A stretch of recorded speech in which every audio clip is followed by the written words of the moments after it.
Hi guys! Welcome sa aking kusina. Today ay gagawa tayo ng trending at patok na pangnegosyo recipe, ang Cassava Leche Flan. So let's get started! Ito yung mga ingredients na kakailanganin natin. 1 kilo of cassava or kamoting kahoy. Kung mapapansin nyo, hinati ko na siya sa gitna at tinanggal ko na yung ugat. Iwasang maisama yung ugat para hindi papait ang ating cassava flan. Gagamit din tayo dito ng 1 can 300 ml condensed milk, 1 small can evaporated milk, 10 tablespoon of white sugar para sa ating caramel, 1 teaspoon of vanilla, pero kung wala kayong vanilla sa bahay, okay lang kahit di na tayo gagamit. 10 tablespoon of water para sa ating caramel, at 2 perasong itlog. First step ay maglalagay tayo ng white sugar sa ating llanera. Ang size ng llanera na gamit ko dito ay large. 2 tablespoon of white sugar and 2 tablespoon of water ang nilalagay ko each sa llanera. Pero depende din po sa inyo. Pwedeng 1 tablespoon of water and 1 tablespoon of sugar lang.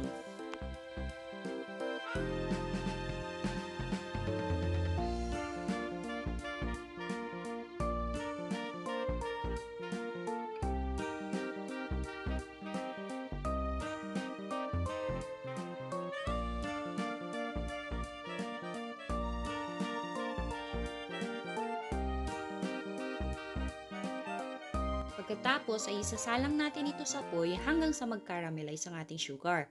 Make sure na mahina lang po yung apoy para hindi po masunog ang ating caramel.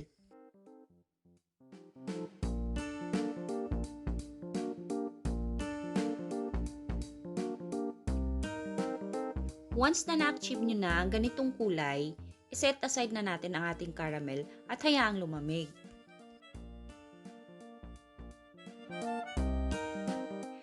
Next step ay gadgarin ng kasaba gamit ang pinong gadgaran.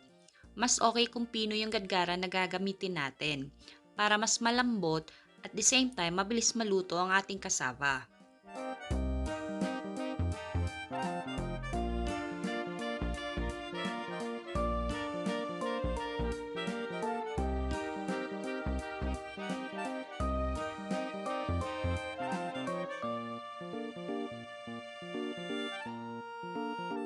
Ito na yung 1 kilo of cassava na ginadgad natin. Next step naman ay prepare natin ang ating flan mixture. In separate bowl, paghaluin ng 2 itlog,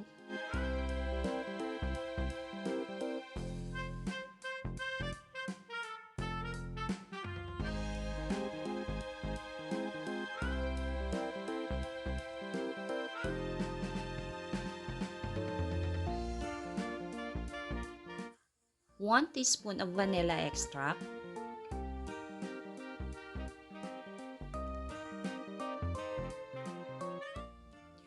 1 can 300 ml condensed milk,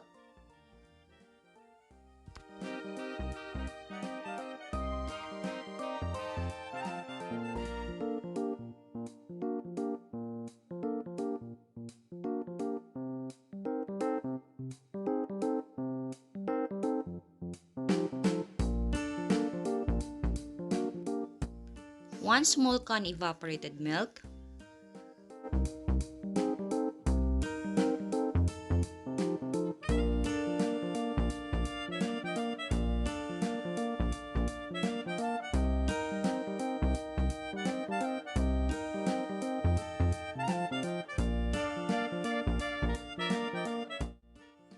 mix well.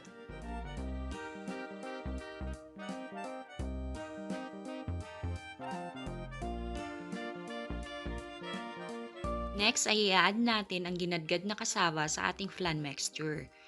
Kung napapansin nyo ay sinusukat ko siya in 2 cups para may idea kayo kung ilang cups ang nagawa natin sa 1 kilo ng kasava.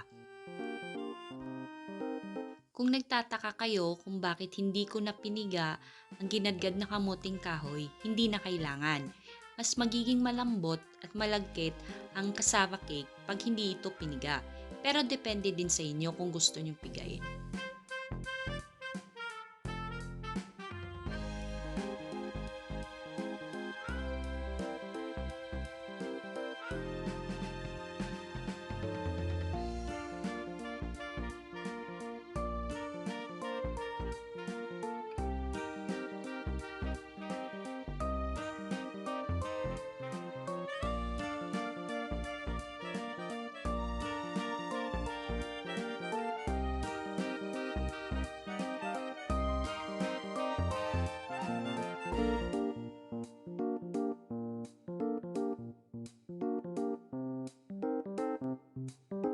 Bali 4 cups na ginadgad na cassava ang nagawa po natin sa 1 kilo. Haluin lang itong mabuti to combine.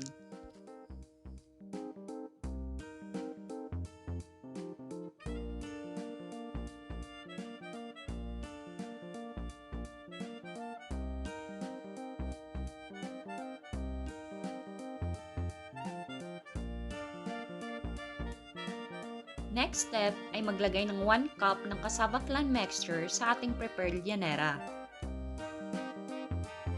Ang gamit ko dito ay large size llanera. Kung gusto nyo na makapal tingnan ang inyong cassava flan, gumamit kayo ng medium size llanera.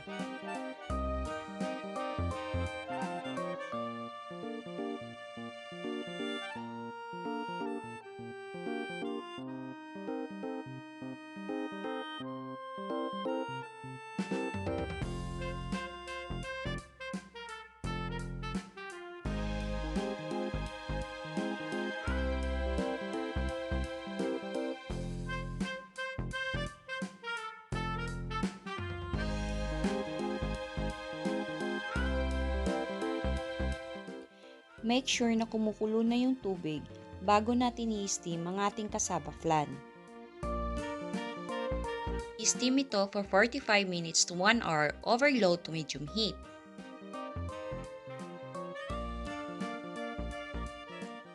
After 45 minutes, do a toothpick test.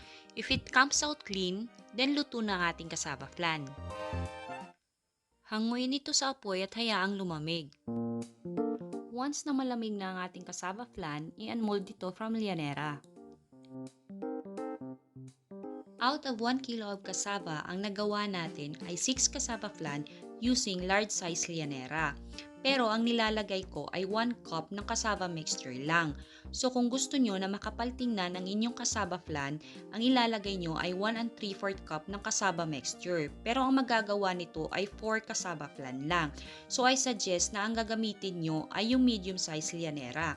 Sa packaging naman, nasa inyo na kung ano yung packaging na gagamitin nyo. Ilalagay ko sa description box below ang costing ng recipe nito. Thank you guys for watching. Please like and subscribe.